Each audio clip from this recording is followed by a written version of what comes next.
Hey guys, John V here with PhoneArena. This is a quick first look comparison between the LG G7 and the Apple iPhone X. So LG has done a remarkable job with the redesign of the G7 ThinQ, but against the iPhone X, it is noticeably longer, wider, and slightly thicker, making it a little bit more of a stretch to hold and operate. Both are without question premium in nearly every facet with their constructions, but there's just a little bit more of a substantial feel with the iPhone X. The one characteristic that's very prevalent with both designs are the notches with their displays. Thankfully, with the G7 ThinQ, it's not quite as distracting because it is narrower and you could also mask it through the display settings. We're really happy to see that the G7 ThinQ continues to adopt the 3.5mm headphone jack and also has an increased water-resistant construction to IP68 versus the iPhone X's IP67 rating. With their displays, the G7 ThinQ features a 6.1-inch Quad HD Plus full vision display, so that's 1440 by 3160,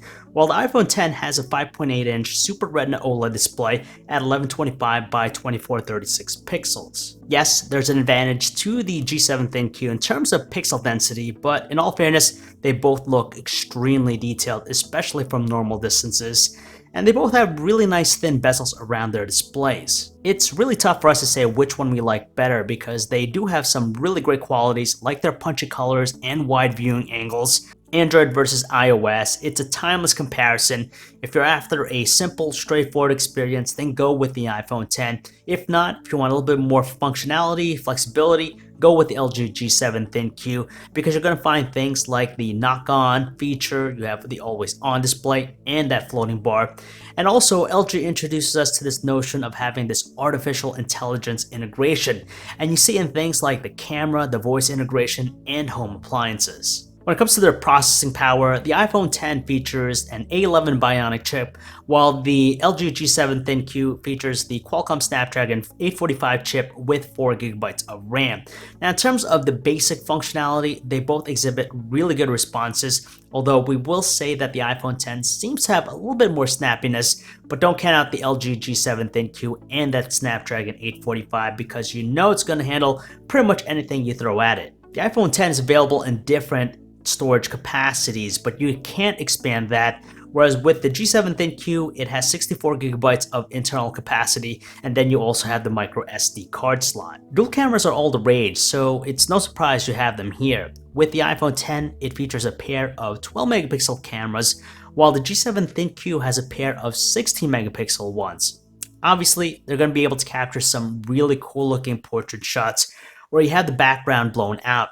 But the advantage with the G7 ThinQ is that it features a wide-angle camera, so you do have some additional composition with that. If you're big into video, you'll want to stick with the G7 ThinQ because just like the V30 before it, it has a ton of video-centric tools. For example, you have true manual video controls and a bunch of different modes as well. Whereas with the iPhone X, it's basically just an automatic thing. There's nothing really fancy with the experience. When it comes to their batteries, the iPhone X has a 2716 mAh battery, while the G7 ThinQ has a slightly larger 3000 mAh battery. Now, we all know that the iPhone X has a pretty good performance, so we're eager to find out exactly how the G7 ThinQ compares. Both phones luckily have wireless charging as well, so you have that added convenience. The iPhone X's popularity is widely recognized because of its stellar performance, its simple user interface, and of course its stunning design, but there is that hefty cost of $1,000 to pick up the phone, which is still a big strain. The iPhone X is widely recognized for many reasons, but the toughest thing about it is its $1,000 cost. It's a big strain and a hefty investment on its own.